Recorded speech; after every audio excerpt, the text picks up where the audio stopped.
Hello दोस्तों। नया दिन, नई शुरुआत, नए सोच के साथ। और हर नए दिन की शुरुआत एक पॉजिटिव सोच के साथ होता है, एक धनात्मक सोच के साथ हम लोग करते हैं। और ये एक नेचुरल भी है। हम पिछली बातों को लेके नहीं बैठ सकते हैं, किसी भी पिछली बातों को, चाहे वो अच्छी हो बुरी हो, हमें आगे का सोचना होता है। तो इसी के साथ आज नए टॉपिक की एक शुरुआत करते हैं, जो कि हमारे जो चैप्टर नियंत्रण एवं समन्वय का एक दूसरा टॉपिक है। हम लोगों ने पहले भी बात किया है, पहले हम लोगों ने बात कर लिया है जंतुओं में समन्वय हम लोगों ने पढ़ा था। फिर हम लोगों ने पढ़ा मस्तिष्क के बारे में, की संरचना के बारे में पढ़ा। आज हम लोग अब पढ़ेंगे कि जंतुओं का जो हार्मोन होता है, जंतुओं में समन्वय कैसे होता है, किस तरह से होता है, किस विधि से होता है, वो समझेंगे। तो शुरुआत करते हैं, चलिए। पहले हम लोगों ने लेकिन जंतुओं में समन्वय हम लोगों ने पढ़ा था, उसके अंतर्गत हम लोगों ने परिवहन के अंदर पढ़ा था। तो मैं सोच रहा हूँ कि मैं आप लोगों को दिखा दूँ कि हम लोगों ने पढ़ लिया, कुछ छूटा नहीं है हम लोगों से। तो ये देखो, ये नीचे में यहाँ पे लिखा हुआ है, यहाँ पे कि हम लोगों ने यहाँ पे पढ़ा था कि कैसे कैसे। सॉरी, ये ट्रेन की आवाज़ आप लोगों को डिस्टर्ब कर रही है। मेरे घर के आसपास बहुत सारी गाड़ियाँ आती जाती रहती है, तो आप लोगों को हो सकता है थोड़ा सा डिस्टर्बेंस हो, उसके लिए सॉरी, लेकिन उसका मैं कुछ नहीं कर सकता। तो हम लोगों ने मैं बात कर रहा था कि हम लोगों ने पादपों में समन्वय पहले पढ़ रखा है। हम लोग परिवहन पढ़े थे पहले, उसके बाद हम लोगों ने समन्वय पढ़ा था। मैंने आप लोगों को यहाँ पे सारा कुछ डिटेल में बता दिया, लिख के भी दे दिया। एक नोट्स है आपके लिए अच्छा वाला, तो आप इसे देख लें। फिर आज हम लोग बात करेंगे कि हम लोग जंतुओं में समन्वय कैसे होता है, कौन कौन से हार्मोन हैं जो कि उसके लिए रिस्पॉन्सिबल होते हैं। तो जो भी मेन है, जिसका यहाँ तक कि मैंने तो इतना सारा लिख दिया है, और क्योंकि बुक में जितना का नाम भी, अगर नाम भी दे कर रखा हुआ है कि हाँ भाई ये ग्रंथि है अगर, तो मैंने उसके बारे में डिटेल में लिख दिया, बता दिया। डिटेल में नहीं, उसके बारे थोड़ा सा उसके बारे में 1-2 लाइन मैंने बता दिया है। क्योंकि होता क्या है ना कि अगर उसका नाम भी दे दिया, क्वेश्चन उससे रिलेटेड आ गया, तो भाई उसको ना भी नहीं कर सकते, हाँ भी नहीं कर सकते। हाँ तो आपके हाँ इसलिए नहीं कर सकते कि आपने सिर्फ नाम लिखा, उसके बारे में बताया नहीं है।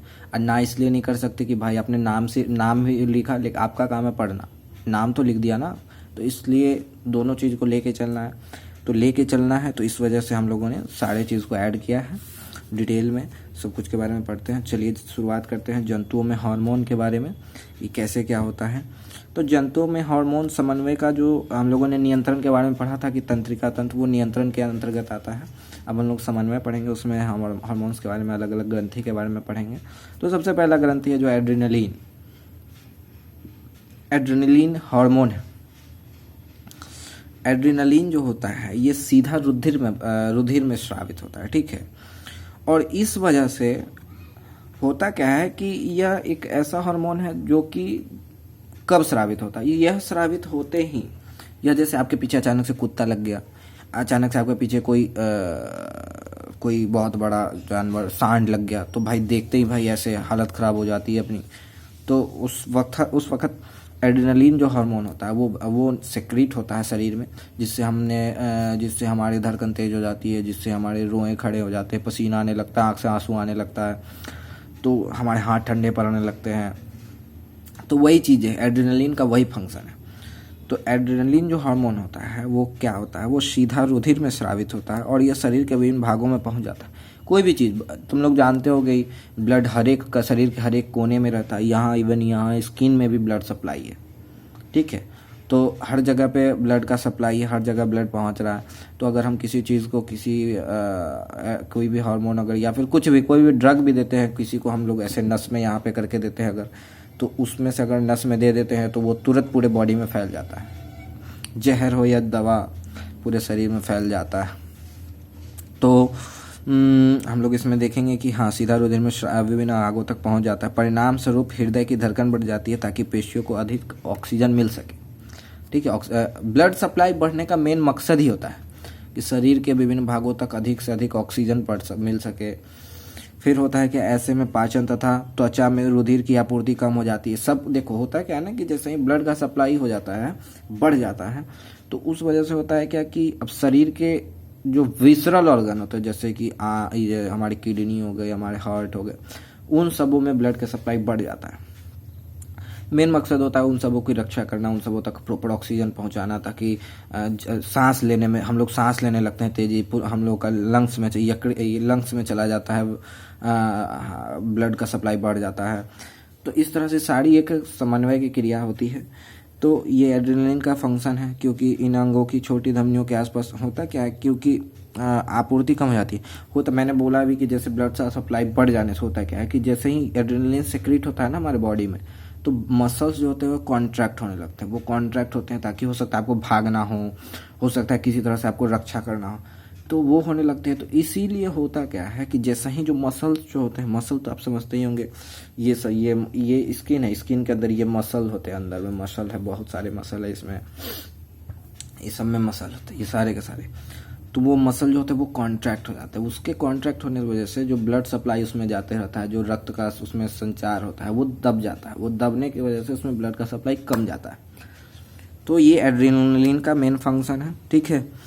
और अगला है एड्रेनलिन के बाद अवटु ग्रंथि। अवटु ग्रंथि को थायराइड ग्लैंड कहते हैं इंग्लिश में, जिससे एक थायरोक्सिन हार्मोन होता है जो निकलता है। रुको मैं इसको अंडरलाइन ये कलर कर देता हूँ, आप लोग इसको ये देखो, ठीक है। ये थायरोक्सिन हार्मोन है, जो कि आप लोग अगर पढ़ेंगे अगर तो क्वेश्चन में भी था शायद ये थायरोक्सिन हार्मोन के बारे में कि क्या है इसके बारे में। तो ये कार्बोहाइड्रेट, प्रोटीन तथा वसा का जो उपापचय को नियंत्रण करता है, ठीक है। इसमें यह नियंत्रण करता है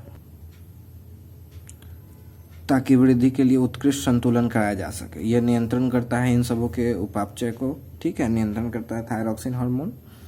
तो इसके हाँ, ये एक इम्पॉर्टेंट क्वेश्चन हो जाता है। अगर अवटु ग्रंथि से क्वेश्चन आएगा तो ऑब्जेक्टिव में तो 2 क्वेश्चन आ सकता है। क्या? पहला नहीं, 3 क्वेश्चन कह सकते हैं। एक तो आएगा कि अवटु ग्रंथि से कौन सा हार्मोन रिलीज होता है, तो यहाँ पे आप लिख दीजिएगा थायरोक्सिन। अगला क्वेश्चन एक आ सकता है कि इसके संश्लेषण के लिए कौन सा क्या जिम्मेवार होते हैं, तो जिम्मेवार होते हैं तो आयोडीन की कमी से नहीं पढ़ा, हम लोगों ने पढ़ा है कि आयोडीन की कमी से हम लोगों को किसी पेशेंट को घेंघा रोग हो जाता है, यही गाइटर कहते हैं उसको, ठीक है। आयोडीन की कमी से उसको गाइटर बीमारी हो जाता है, ठीक है। ये 3 क्वेश्चन हो सकता है अगर पूछे भी इससे रिलेटेड अवटु ग्रंथि से, तो ये क्वेश्चन पूछेंगे, उसके अलावा कुछ नहीं। अगला जो है वो है कि पीयूष ग्रंथि, पिट्यूटरी ग्लैंड। पिट्यूटरी ग्लैंड बहुत ही मास्टर ग्लैंड होता है, ठीक है। तो इससे बहुत सारे हार्मोन्स रिलीज होते हैं, बहुत सारे तरह तरह की चीज़ें होती हैं। लेकिन हम लोगों को जो बुक में दिया है हम लोग को उतना ही पढ़ना है, ज़रूरत से ज़्यादा नहीं। तो इसके जो 2 प्रमुख हार्मोन होते हैं वो वृद्धि हार्मोन होते हैं हमारे लंबाई के लिए। जो यही ग्रोथ हार्मोन की वजह से कुछ लोग ज़्यादा रिलीज हो गया तो कुछ लोग लंबे हो गए, ग्रेट खली बन गए वो।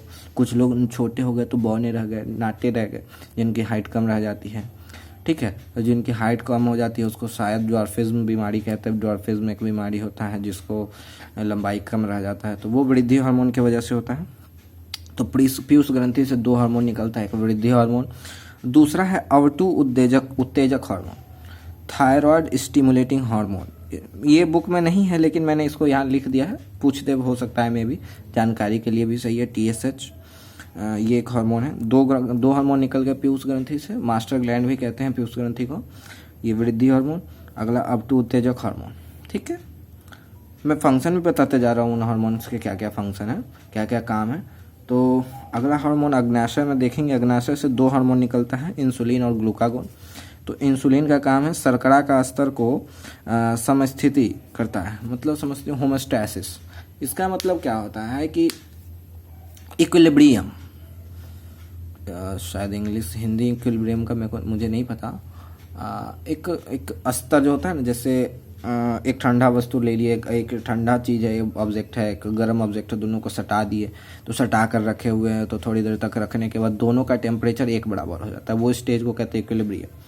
वही चीज़ उससे ही वैसा ही है, इक्विलिब्रियम का एक साधारण सा मैंने मतलब समझाया, वही चीज़ यहाँ पे। इंसुलिन जो होता है वो शर्करा का स्तर को, होता क्या है ना कि पहले देखते हैं ग्लूकागोन का फंक्शन, फिर इंसुलिन का फंक्शन आपको समझाऊंगा।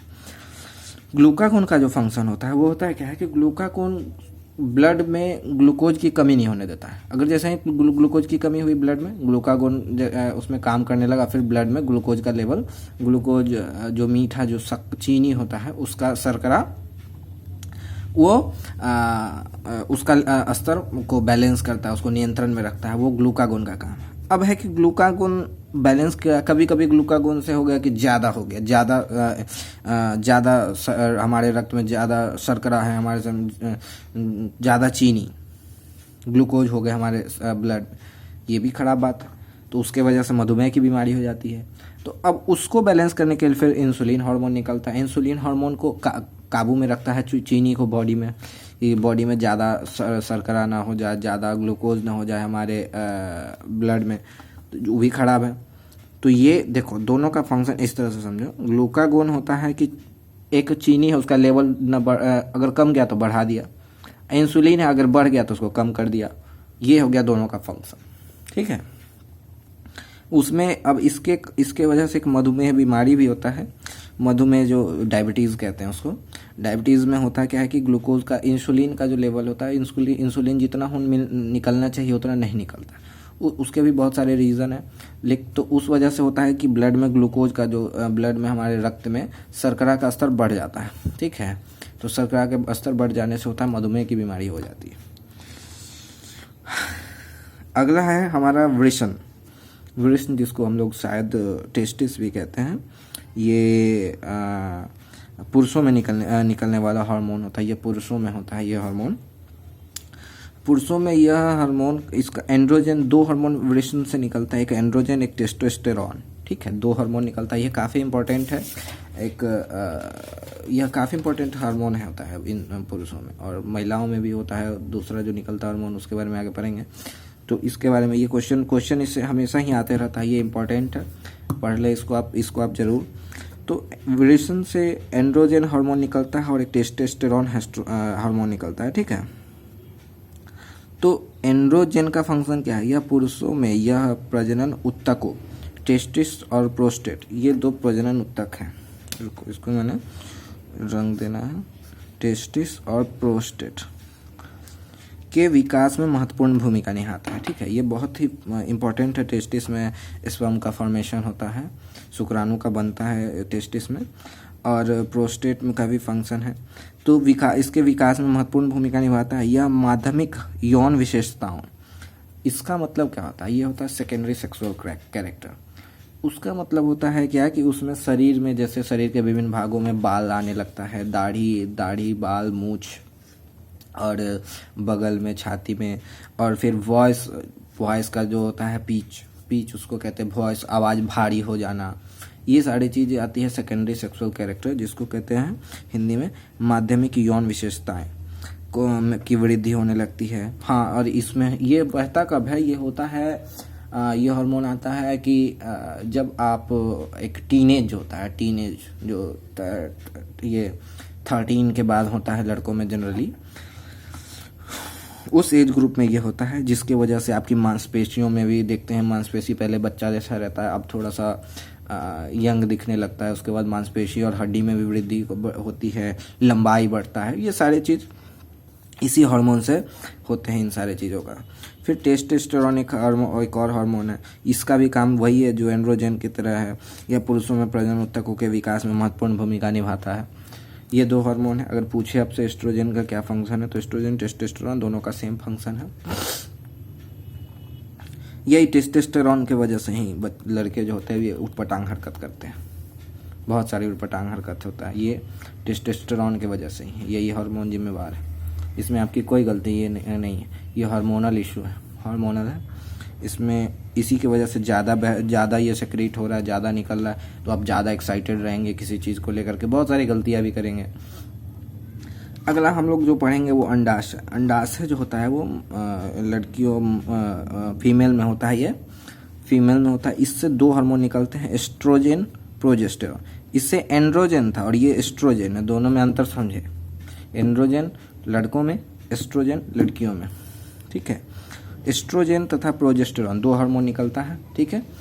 यह दोनों हार्मोन का काम, ये काम कब करता है? ये गर्भधारण के दौरान शिशु के विकास के लिए तथा माध्यमिक यौन विशेषताओं के लिए जिम्मेदार होता है। शिशु के विकास में, गर्भधारण के दौरान शिशु के विकास में, तथा इसका एक और फंक्शन है, वही सेकेंडरी सेक्सुअल कैरेक्टर जो मैंने बोला, उसके लिए भी जिम्मेदार है। इसमें होता है जैसे बाल आना शरीर के विभिन्न भागों में, जैसे आवाज़ कह सकते हैं हम, आवाज़ पतला हो जाना वॉइस का, और भी बहुत सारी चीज़ें हैं, बहुत सारे बदलाव होते हैं। अगला हम लोग पढ़ेंगे थाइमस प्रतिरक्षा तंत्र। यह थाइमस जो होता है वो थाइमस ग्लैंड, इसका मेन फंक्शन होता है, हम प्रमुख कार्य है प्रतिरक्षा तंत्र, इम्यून सिस्टम का विकास करता है ये थाइमस ग्लैंड। ठीक है, थाइमस ग्लैंड से जो निकलता है हार्मोन, उसका काम जो होता है वो इम्यून सिस्टम का विकास करता है। ठीक है, अगला एक ग्लैंड है पीनियल ग्रंथि, पीनियल ग्लैंड। इसका काम है, पीनियल ग्लैंड का फंक्शन, मैंने फंक्शन इसलिए बताया क्योंकि क्वेश्चन आएंगे तो फंक्शन नहीं आएंगे कि इस फंक्शन से क्या होता है, इससे क्या होता है, इससे क्या होता है। ठीक है, तो पीनियल ग्रंथि जो होता है उसका कार्य है नींद का चक्र। नींद चक्र मतलब कब आप जैसे आज 10 बजे रोज सोते हैं तो आपको 10 बजे नींद आ जाएगा, उसका वही पीनियल ग्रंथि उसको रेगुलेट करता है। ठीक है, और शरीर का तापमान भी कम है तो कितना होना चाहिए, अगर शरीर का तापमान ज़्यादा हो गया तो कितना कम होना चाहिए, वो सारी चीज़ों को पीनियल ग्रंथि करती है। अब जब बुखार अलग चीज़ हो गया, अब शरीर का तापमान बढ़ गया तो बुखार आ गया, वो अलग चीज़। फिर बुखार से नॉर्मल होना है, वो दवा खा के नॉर्मल हो गया, फिर जब नॉर्मल है तब जो शरीर का तापमान होता है वो चीज़ को रेगुलेट करने का काम हमारी पीनियल ग्रंथि करती है। अगला है हाइपोथैलेमस। हाइपोथैलेमस में होता क्या है, हाइपोथैलेमस का जो कार्य है वो है कि यह पीयूष हार्मोन के बनने तथा स्रावित होने को नियंत्रित करता है। ये पीयूष ग्रंथि जो है वो मास्टर ग्लैंड है, मैंने बोला वहाँ पे भी कि मास्टर ग्लैंड है। ठीक है, और ये सोचो ये जो हाइपोथैलेमस है ये पीयूष ग्रंथि को भी कंट्रोल करता है, तो ये तो मास्टर हो गया ना, सुपर से भी ऊपर वाली बात हो गई ये तो ये हाइपोथैलेमस जो है पीयूष ग्रंथि से जो निकलता है पीयूष हार्मोन, उसके बनने तथा स्रावित होने को नियंत्रित करता है। ये हमारे हो गए कितने हार्मोन, मैंने कितने के बारे में पढ़ा, एड्रेनलिन 1 2 3 4 5 6 7 8 9 के बारे में हम लोगों ने पढ़ा। ऑलमोस्ट सब के सब कवर है, कुछ ही 2-4 बचे होंगे जिसको हम लोगों ने नहीं पढ़ा। तो ये हमारे लिए एक बना बनाया अच्छा सा नोट्स है जिसके बारे में अगर क्वेश्चन पूछे तो हम लोग लिख सकते हैं, उसको पॉज करके आप लोग लिख सकते हैं इस नोट्स को। इसमें हम लोगों ने पढ़ा जंतुओं में हार्मोन, जंतुओं में समन्वय क्या होते हैं, कैसे होते हैं, किन किन हार्मोन उसमें क्या क्या फंक्शन करता है, क्या क्या किस किस हार्मोन के कार्य हैं, इसके बारे में हम लोगों ने पढ़ा। फिर हम लोगों ने पादपों में भी समन्वय के बारे में पहले वीडियो में हम लोगों ने पढ़ लिया है, उसको भी देख लेंगे, उसको देख लीजिएगा इसके साथ साथ ताकि रिवीजन हो, क्योंकि उससे भी क्वेश्चन आते रहते हैं ऑब्जेक्टिव में भी, तो छूटना नहीं चाहिए एक भी क्वेश्चन। तो हम लोग उसके लिए बार बार इसको रिवीजन करना पड़ेगा, पढ़ना पड़ेगा। तो ठीक है मित्रों, आज के लिए इतना ही। अब हम लोग का इसके साथ ही, इस वीडियो के साथ ही हमारा 2 चैप्टर कंप्लीट हो गया एनसीईआरटी के व्यू से। तो अब 2 चैप्टर खत्म हो गया, अब हमारे पास बचे हैं बायोलॉजी के और दो चैप्टर, जिसको मतलब लगभग 8 से 9 टॉपिक हमारे खत्म, 9 टॉपिक शायद हम लोगों के खत्म हो चुके हैं। अब हम लोग आगे जो पढ़ेंगे उसमें पढ़ेंगे रिप्रोडक्शन के बारे में, प्रजनन के बारे में, एकल जीवों में लैंगिक जनन क्या होता है, उसमें पौधों में नर ये मेल और फीमेल के डिफरेंट पार्ट्स के बारे में हम लोग पढ़ेंगे, लैंगिक जनन के बारे में पढ़ेंगे, तो सब कुछ के बारे में पढ़ेंगे। तो अब हमारे पास ज़्यादा कुछ है नहीं, तो हम लोग जल्दी में बहुत सारे वीडियोस हैं जिसमें मैंने आप लोगों के लिए मैं पढ़ाई कर रहा हूँ आप लोगों के लिए। तो ठीक है, आज के लिए इतना ही। वीडियो अगर अच्छी लगे तो इसे लाइक कर देना, शेयर कर देना, ज़रूरतमंदों तक आप इसे पहुँचा दें। अगर किसी तरह की क्वेरी हो, किसी तरह की क्वेश्चन हो अगर आपके दिमाग में, तो आप लोग पूछ सकते हैं। ठीक है, आज के लिए इतना ही, धन्यवाद।